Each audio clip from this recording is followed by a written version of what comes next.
primeiro congresso online de alimentos e agropecuária do IFPE Campos Barreiros. Meu nome é Rinaldo Filho, professor de fruticultura do IFPE Campos Barreiros. Bom, hoje, pessoal, vamos estudar um pouco sobre o cultivo do abacaxizeiro, uma planta de importância mundial, nacional e regional. O abacaxizeiro é uma planta herbácea perenifolia com alturas variando de 60 a 90 centímetros, comumente pode atingir até 1 metro, né? Com folhas suculentas, com ou sem espinho, dependendo da variedade. As inflorescências é globosa, com brácteas que abrem em espiral, flores de coloração rosada, como podemos observar na imagem aqui. Os frutos é composto, formado pela inflorescência, envolvidas e fundidas ao longo do caule. O caule alongado durante a parte de floração, formando um fruto suspenso nessa região. Classificação botânica, pertence à família Bromeliaceae, gênero Anonas, e à espécie cultivada chamada de Anonas camosus. Bom, a sua origem nativa do Brasil, das regiões norte e centro-oeste, mas também são encontradas espécies de abacaxizeiro nas regiões nordeste da Argentina e Paraguai. Sua distribuição está em toda a região tropical do mundo, principalmente América tropical, subtropical, Europa, Ásia e África. Sua importância econômica se dá pela alta produção e demanda mundial. No ano de 2018, tivemos uma produção de em torno de 28 milhões de toneladas, com uma área de 1.111.000 hectares. Como principal produtor, temos a Costa Rica, com 2.930.000, seguidos de Brasil, Filipinas, China e Índia, completando os maiores produtores mundiais. Dentro do Brasil, a nossa produção de 1.766.000 toneladas, numa área de 71.860. Destaca-se a região norte em primeiro lugar, nordeste em segundo, sudeste, centro-oeste e região sul.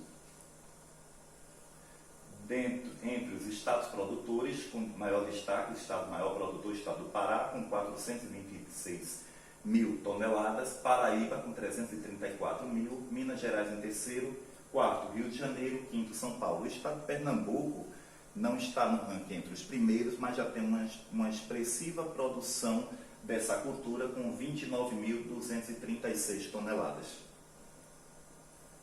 Bom, se a planta é importante economicamente, então vamos estudar um pouco sobre como cultivá-la. Em primeiro momento, devemos estudar o clima necessário para o cultivo dessa planta. É uma planta extremamente tropical, mas que também se adapta em algumas regiões da clima subtropical. Tendo em vista que a sua faixa de temperatura varia de 22 a 32 graus Celsius, necessitando de uma amplitude térmica de 8 a 14 graus Celsius, né? Considerando diferenças de temperaturas entre o dia e a noite, favorecendo o desenvolvimento da cultura.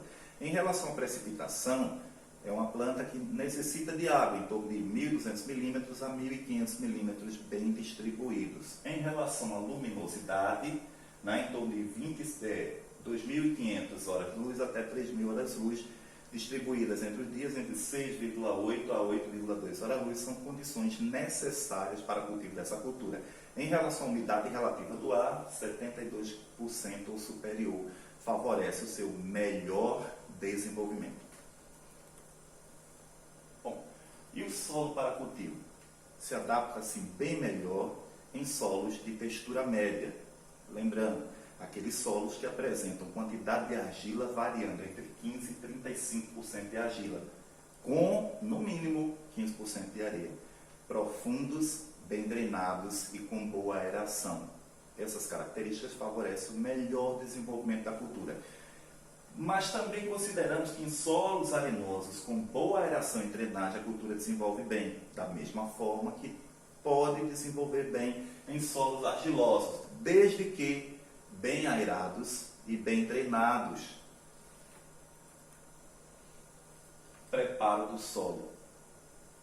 O preparo do solo divide didaticamente nas duas situações potenciais. Primeiro, em áreas virgens. Nessas áreas, em primeiro lugar, fazemos a remoção da vegetação, depois roçagem, destoca, encoivaramento e queima. Feito isso, faz-se a aração, gradagem em 2 sentidos e a correção do solo. Correção do solo, essa cultura é exigente em pH em torno de 4,5 até 5,5 de pH. Nesse sentido, se necessário, fazer a correção do solo, elevando o pH para a margem em torno de 5,5. Quando em área já cultivada, aí o preparo primário não se faz o preparo secundário, com a roçagem, amostragem de solo para análise de fertilidade, aração e gradagem em 2 sentidos e a correção do solo, se necessário, para em torno de 5,5. Bom, variedades cultivadas. No Brasil temos diversas variedades que são cultivadas ao longo do nosso território. Entre elas, citei aqui as principais: Pérola, Jupi, Smooth Cayenne, BRS Vitória, BRS Ajubá, BRS Imperial, IAC Fantástico e IAC Bom de Mel. Vamos conversar sobre algumas características fundamentais de algumas variedades, entre elas o Pérola, variedade predominante no Nordeste, só que é uma variedade que tem o seu formato, como mostro aqui na imagem, é um formato cônico, onde a base é mais larga e o ápice mais estreito. Planta altamente vigorosa, com folhas com espinhos, que dificultam o manejo, mas é preferência da região Nordeste por conta do sabor dessa planta, tendo em vista que tem uma polpa branca, suculenta, sabor doce e acidez baixa, suscetível à fusariose, que esse é um dos grandes defeitos dessa variedade. A variedade Jupi, ela é predominante em Pernambuco e Paraíba, mas posso dizer, há uma mistura de variedades. O grande diferencial entre Pérola e Jupi é tão somente o formato do fruto. O formato do Jupi, ele é largo na base, mas o ápice é mais delgado, mais grosso, então formando um formato cilíndrico em vez de cônico, mas também é suscetível à fusariose e as folhas têm espinho. Variedade Smooth Cayenne, essa é a mais cultivada no mundo, porque tem características agroindustriais desejáveis, né? Tanto serve para a mesa, consumo in natura, mas para a indústria de beneficiamento. O abacaxi, comumente a gente pode encontrar em supermercado, em rodela, ele sofre um processo de extração da polpa. E essa variedade, por ter um fruto muito mais cilíndrico, ela dá um aproveitamento de polpa muito maior. As demais características, né, ela tem pedúnculo curto e poucos filhotes, folhas com espinhos curtos na base da folha, só na base, deixando a folha mais livre, e um espinhozinho no ápice, né? A polpa é amarela, o sabor doce com acidez mediana, mas também é suscetível à fusariose. Variedade BRS Vitória, desenvolvido pela Embrapa, uma variedade de fruto cilíndrico, planta vigorosa, folhas lisas sem espinhos, casca amarela na maturação, polpa branca e suculenta, sabor agradável, Brix 15,8, uma fruta bem doce. Outra característica interessante é a resistência à fusariose e boa tolerância ao manuseio pós-colheita. Variedade Ajubá, fruto também cilíndrico, folhas lisas sem espinho, casca amarela intensa na maturação, polpa amarela e suculenta, sabor agradável, doce de baixa acidez, planta adaptada ao clima temperado, dando mais condição de cultivo nos climas mais frios do Brasil. BRS Imperial, fruto também em formato cilíndrico, a planta com alto perfilhamento abundante, folhas lisas sem espinhos, casca amarela intensa, maturação, polpa amarela, sabor agradável, uma boa doçura com 19 graus Brix, resistente ao escurecimento da polpa e boa resistente ao manuseio pós-colheita. Propagação do abacaxizeiro, dividi em 3 tópicos para a gente estudar. Mudas remanescentes nas plantas após a colheita, mudas produzidas por cultura de tecido e mudas obtidas por seccionamento do caule. Só nesse tópico, olha, mudas remanescentes são aquelas de filhotes aderidos à planta. Mudas, a maioria dos nossos cultivos usa mudas remanescentes. As mudas produzidas por cultura de tecido são mudas de alta tecnologia, com limpeza clonal, de alto desempenho. No entanto, a quantidade de mudas necessária por hectare é muito grande, tornando o custo muito elevado. Então, o que tem sido feito em relação à cultura de tecido é fazer, logicamente, o matrizeiro. Bom, para a gente entender, as mudas aderidas à planta, ela pode ser usada a coroa de pouca disponibilidade, porque a fruta é vendida e vai para o consumidor. O filhote, que são aquelas mudas aderidas logo abaixo da base do fruto, aqui ó, nessa região do pedúnculo, Aqui temos o filhote rebentão, que é uma muda de pouca disponibilidade, porque não tem muitos filhotes rebentão. E aqui temos o rebentão, que é de maior vigor, né? E ciclo mais curto, seria muito desejável, mas a quantidade não é tão grande quanto a muda filhote. Cuidados para a produção de mudas aderidas na planta. Em primeiro lugar, a seleção das áreas do pomar para a retirada das mudas. A gente não deve tirar mudas de áreas e pomares ou talhão de pomar altamente infestados por pragas e doenças. Então temos que ter esse cuidado. A eliminação de plantas e frutos com sintomas de pragas e doenças. Após a colheita, deixar as mudas na planta para crescimento. Essa fase é chamada de ceva, onde a gente colhe o fruto e de 2 a 6 meses deixa as mudas filhotes crescendo. Mas qual é o ponto de retirada dessas mudas? Quando elas atingirem o mínimo necessário, que é tamanho de 30 centímetros. Depois disso, coletar as mudas, quando atingirem esse período, 30 centímetros, e depois faz a seleção. A seleção é para que a gente possa uniformizar os novos lotes cultivados. Colocar as mudas colhidas ao sol com a base voltada para cima. Isso se chama cura, para que aquela cicatrize a área do ferimento e elimine insetos, pragas que porventura estejam entre as folhas. Só para a gente entender melhor, né? Aqui está uma planta de abacaxi no ponto de colheita, né? A coroa vai com a fruta e os filhotes ficam, né, para o crescimento nesse período que a gente chama de ceva, 2 a 6 meses. A cura das mudas de 3 a 10 dias levando sol e depois a gente faz a seleção, ó, muda de 30 centímetros, em torno de 30. Aqui, ó, uma muda bem maior, um filhotezinho aqui bem maior, com em torno de 60 e aqui um de 45. Então elas são divididas, separadas, para que a gente tenha uniformidade nos plantios. Bom, mudas produzidas por cultura de tecido são produzidas em laboratório, feito a limpeza clonal da variedade, a partir daí crescimento em meio de cultura nutritiva e depois aclimatação em caso de vegetação, já recebendo agora um novo substrato e a partir daí é comercializada para o produtor. Bom, e mudas obtidas por seccionamento do caule para aquelas cultivares com grande dificuldade de obtenção de mudas, ou para as regiões onde há dificuldade de compra ou obtenção de mudas da variedade.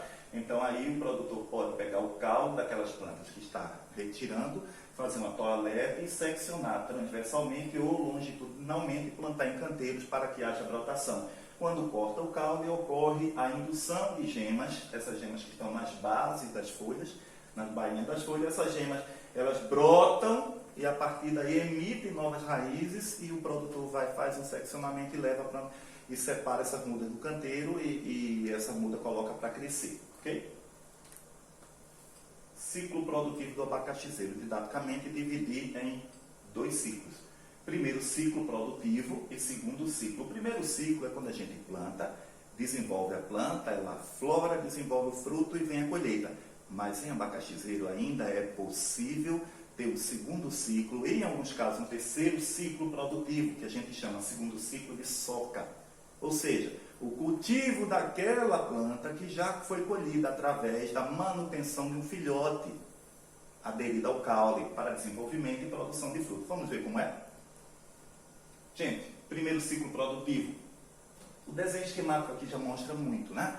Aqui nós plantamos o abacaxizeiro, ok? Ele desenvolveu, vai ocorrer a indução floral, que ela pode ser natural ou induzida, né? Aí temos a primeira fase desse ciclo, fase vegetativa, né? Que vai do plantio até a indução floral. Isso dura de 8 a 12 meses. Por que de 8 a 12 meses?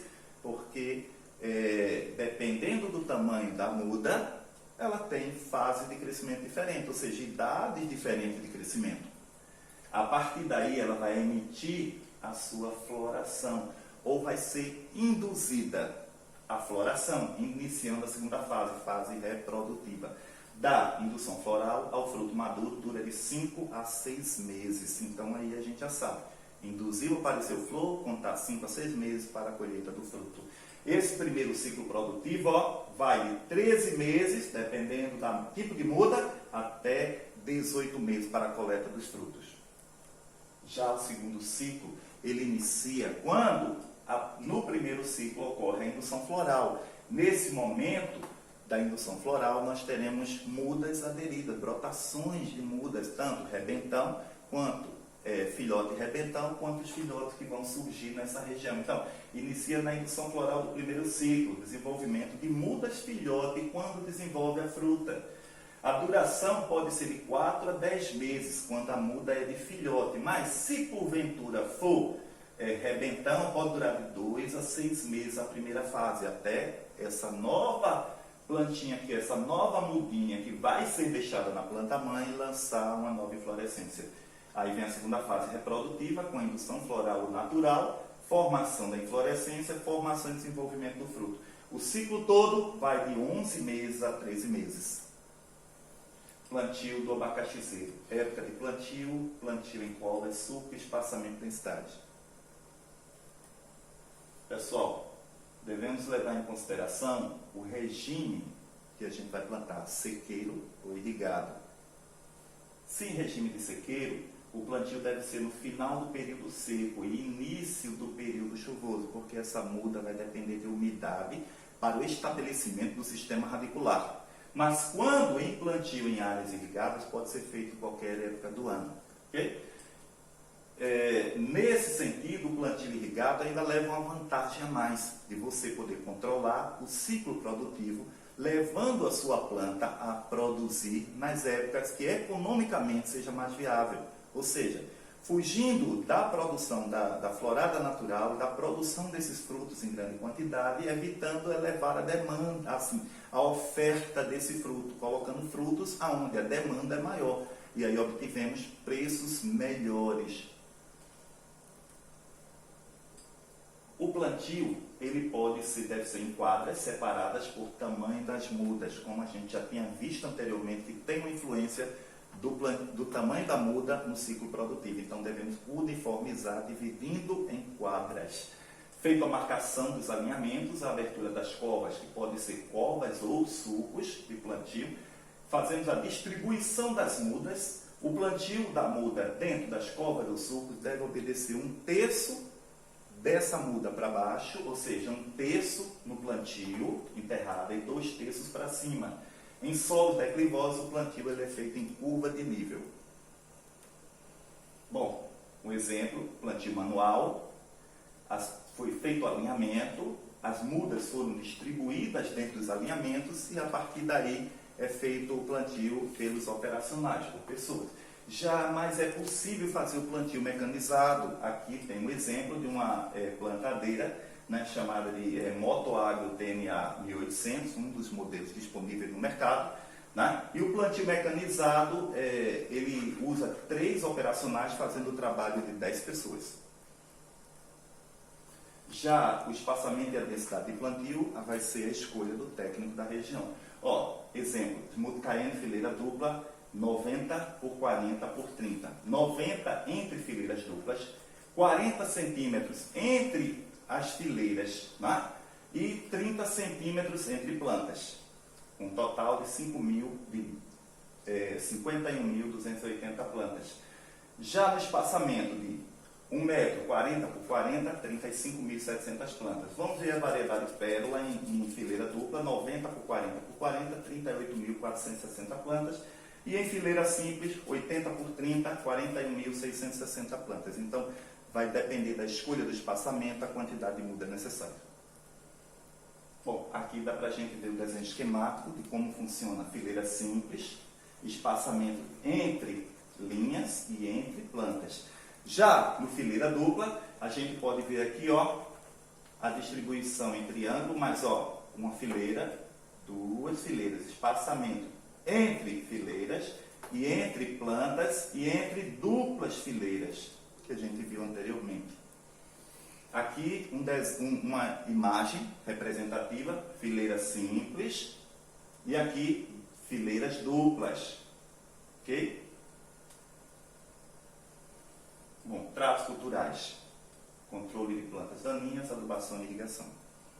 O controle de plantas daninhas ele pode ser manual ou com enxadas a partir de operacionais, São necessárias de 6 a 10 capinas durante o ciclo. Essa técnica exige grande disponibilidade de mão de obra, né? Geralmente é realizada para pequenos produtores ou pequenas áreas e em locais com muita disponibilidade de mão de obra.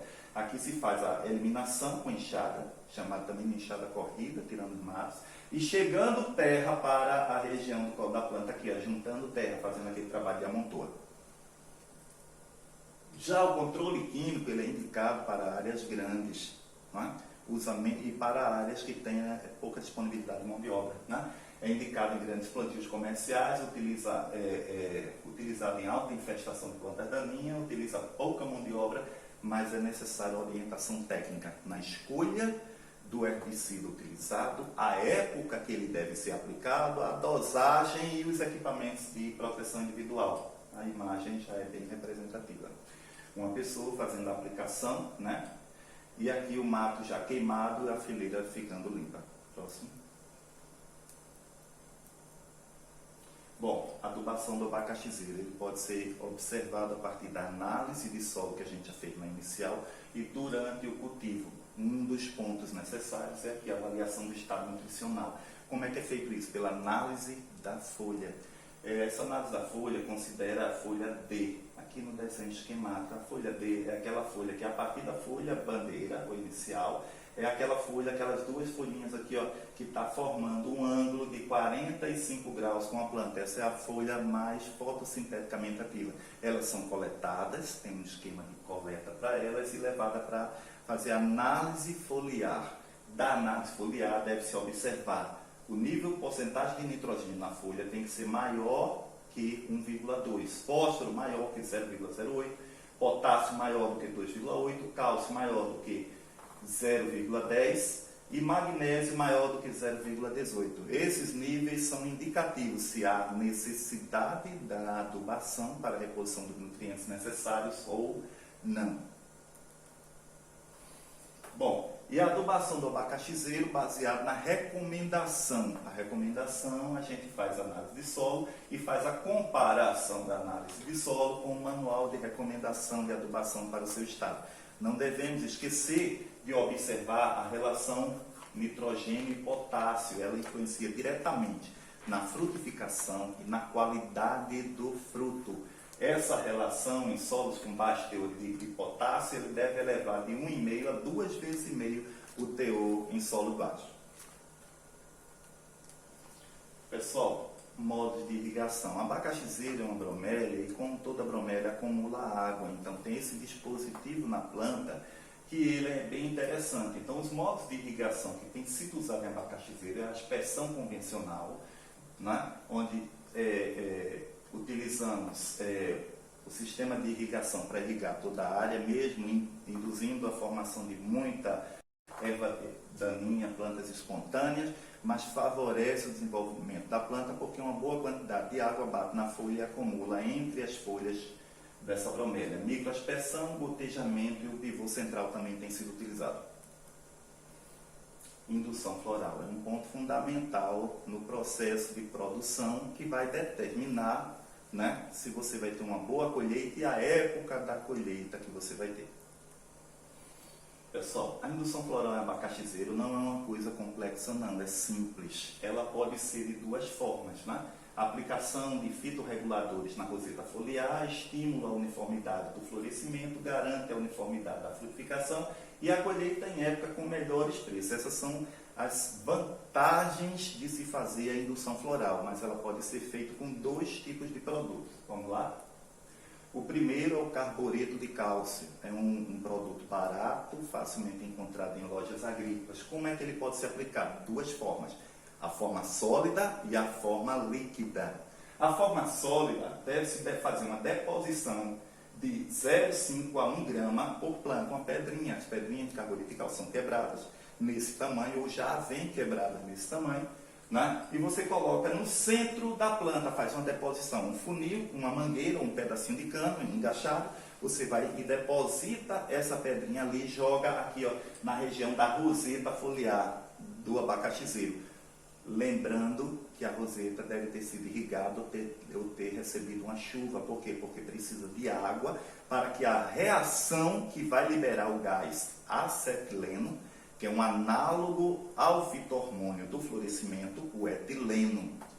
Okay? Feito isso, vai induzir a floração e o desenvolvimento da fruta. Da forma líquida, também é simples de fazer. A gente precisa de um tambor, 200 litros, colocar 500 gramas em 150 litros de água. Deixa um espaço vazio, 25% do tambor. Se usar tambores menores, lembrar, 25% deve estar vazio porque é uma reação exotérmica e libera gases. Depois faz-se a aplicação de 50 ml dessa solução sobre a roseta foliar. Coloca lá no seu pulverizador e pulveriza em torno de 50 ml por planta. Próximo. A indução com Etefon. O Etefon é um produto, né, análogo que libera etileno na sua forma de aplicação. Então, devemos aplicar 50 ml da solução de Etefon, né, a 1 ml por litro de água. Essa é a concentração. 1 ml do produto comercial por litro de água sobre a roseta foliar. E repetir a aplicação em caso de chuva nas próximas 6 horas. Okay? O preparo do Etefon é simples. 1 ml de Etefon mais 2 gramas de ureia mais 0,35 gramas de hidróxido de cálcio ou cal por litro de água. Faz a mistura em tambor, ela mexe, fecha e a partir daí você utiliza. Vamos lá? Principais doenças do abacaxizeiro. Não tem muitas doenças, mas algumas são principais, a gente deve prestar atenção. A primeira é a fusariose, que hoje é causada, né, pelo Fusarium gutiforme, já teve outros nomes anteriormente, mas hoje está batido o martelo, Fusarium gutiforme, sintoma, infecção e morte das plantas imudas, lesões e exudação de goma nos frutos e podridão da fruta. Podemos observar nas imagens, esse fruto em desenvolvimento com exudação excessiva de uma goma que parece uma resina que fica dura em diversos pontos, nos pontos afetados do fruto. Dentro desse fruto, você cortando, você vai encontrar lesões de coloração amarronzada e esse fruto fica imprestado para o consumo. Disseminação através de mudas contaminadas, ventos e chuvas e insetos. Controle e utilização de mudas sadias, utilização de variedades resistentes, comentamos anteriormente. Variedade BRS Ajubá, BRS Vitória, BRS Imperial e o IAC Fantástico são resistentes a essa doença. Próximo. A próxima é uma podridão chamada de podridão negra do fruto, que é uma doença tipicamente pós-colheita, causada por esse fungo, Chalara paradoxa. Principal sintoma provoca podridão no fruto na fase pós-colheita. Observando aqui as imagens, conseguimos ver que nas áreas onde provavelmente esse fruto recebeu uma lesão, um arranhão, um furo aqui e o fungo entrou por essa região. Ele geralmente entra por ferimento ou aquele ferimento de colheita. Na fase de pós-colheita ele se espalha, consegue adentrar e apodrecer o fruto por inteiro. O fruto lesionado não serve para nada. Então, a sua disseminação vai por ferramentas da colheita, ferimentos durante o manuseio pós-colheita. Controle e desinfecção de ferramentas, colheita de fruto com pedúnculo 2 centímetros abaixo da base, coisa que a gente não observou nessa fruta. Evitar ferimento na superfície dos frutos, eliminação de restos de cultura. Principais pragas. Bom, gente, a murcha associada à cochonilha. A cochonilha que ataca o abacaxizeiro se chama Dismicoccus breviipes. A sua descrição é uma cochonilha de coloração rosa, medindo em torno de 3 milímetros. A imagem aqui é bem clara, olha. Ela é aquela cochonilha que ela libera cera. O corpo dela é um pouco rosa, com secreção de cera branca, é bem fácil de vê-la. Se localiza abaixo aqui, na região na região aqui dessas brácteas, da inserção da folha sobre o caule. Ela suga a seiva, transmite murcha do abacaxizeiro, causa descoloração, perda da turgescência da folha, impede a frutificação normal e atrofia e murcha as folhas. Controle, utilização de mudas sadias, imersão das mudas em inseticida durante 3 minutos e eliminação de plantas com ataque da praga. Bom, pessoal, agora vamos ver a broca do fruto, Strimum basilaris. Essa broca é provocada por uma lagarta amarelo pálida que mede em torno de 18 a 20 milímetros. Essa lagarta entra no fruto através dos frutídeos ou de ferimentos, provocando uma lesão, né, por alimentação, como a gente pode ver aqui na imagem, e, logicamente, vai destruindo a polpa, e outros oportunistas, como decompositores, entram como bactérias e fungo, aumentando o nível da podridão, e esse fruto fica emprestado. Dando a cultura, penetra nos frutos e alimentam-se da polpa, ocorre a exudação de resina incolor entre os frutídeos, então o fruto fica supurando, liberando uma resina, né? Quando ela também pode atingir a inflorescência, essa inflorescência fica com um odor desagradável. Controle e eliminação da inflorescência atacada, controle biológico com bacilo thuringiense por pulverização, pulverização com inseticida durante a antese, a abertura da flor e desenvolvimento da fruta. Colheita e comercialização. Bom, pessoal, a colheita do abacaxizeiro para o mercado in natura, o mercado de consumo natural. Essa colheita ela ocorre quando os abacaxis apresentam os primeiros sinais de amarelecimento da casca, certo? Para o mercado local, são colhidos com a metade amarela, porque está mais maduro, é mais atrativo. Mas para o mercado mais distante, com os primeiros sinais de amarelecimento na base, o abacaxi começa a amadurecer da base para o ápice da fruta. Okay? Os frutos são colhidos, cortados com pedúnculo 3 a 5 centímetros abaixo da base, comumente ainda vem 1 ou 2 filhotes aderidos, como podemos observar aqui, ó, nessa imagem. Aqui o rapaz saindo com um carrinho, uma carrocinha de dentro da colheita, amontoando, e depois vem aí o caminhão de transporte para os seus destinos, né, de comercialização. Então, quando para a indústria, o abacaxi ele é colhido mais maduro, né? Quando apresenta a metade da casca do fruto amarelo, os frutos são colhidos, cortados ou por torção, porque é um processo, a indústria processa rapidamente, então pode ser por torção dessa fruta, ele é empilhado e levado para o processamento industrial, que ele pode ir com a destinação de polpa, sucos, entre outros mais produtos feitos com abacaxi. Próximo. Comercialização do abacaxi. Ele pode ser comercializado no mercado interno, comercialização direta ao consumidor em feiras livres, aí o próprio agricultor pode fazer isso, ou o atravessador. Comercialização direta para a cadeia varejista, quando se tem um contrato para entrega em mercados, supermercados, mercadinhos, né?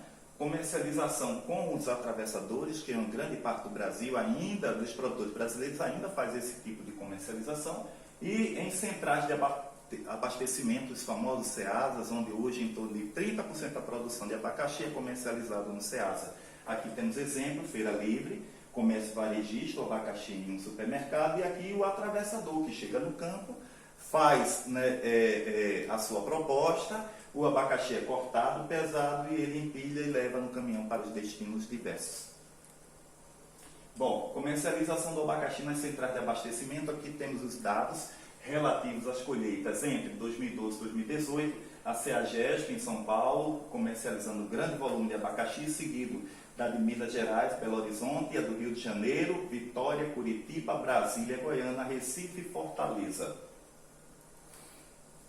Pessoal, aqui outro ponto importantíssimo, né? Que é o preço médio recebido pelo produtor de abacaxi em quilogramas, né, reais por quilograma. Aqui temos na região sudeste o preço variando, Espírito Santo, né, entre os anos de 2017 e 2019. Ó, Espírito Santo, aqui 2017, em torno de R$ 1,80, né?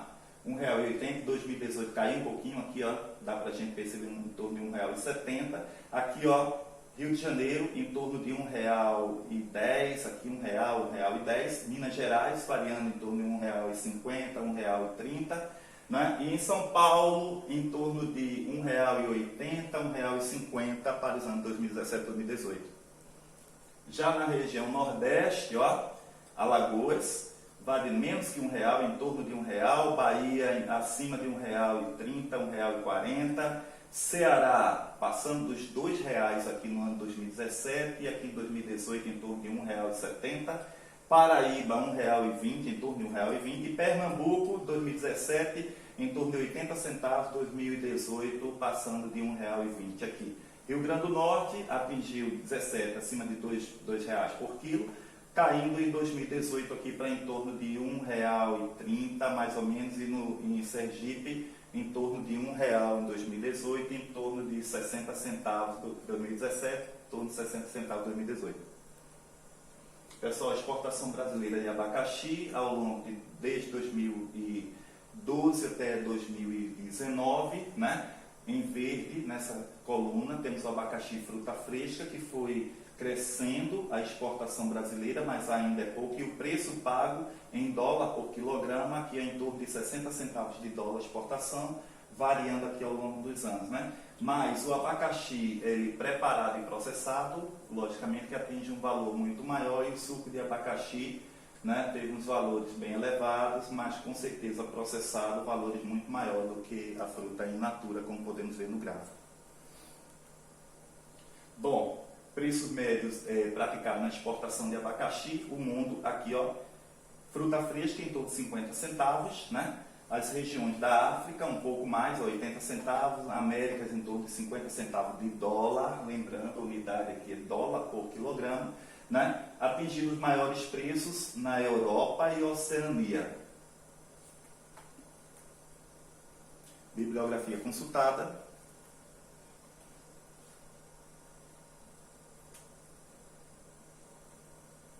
Bom, pessoal, era isso que eu tinha para apresentar. Muito obrigado a todos vocês. Espero que tenham gostado. Se aproveitem bem a palestra aqui gravada, ok? Grande abraço a todos.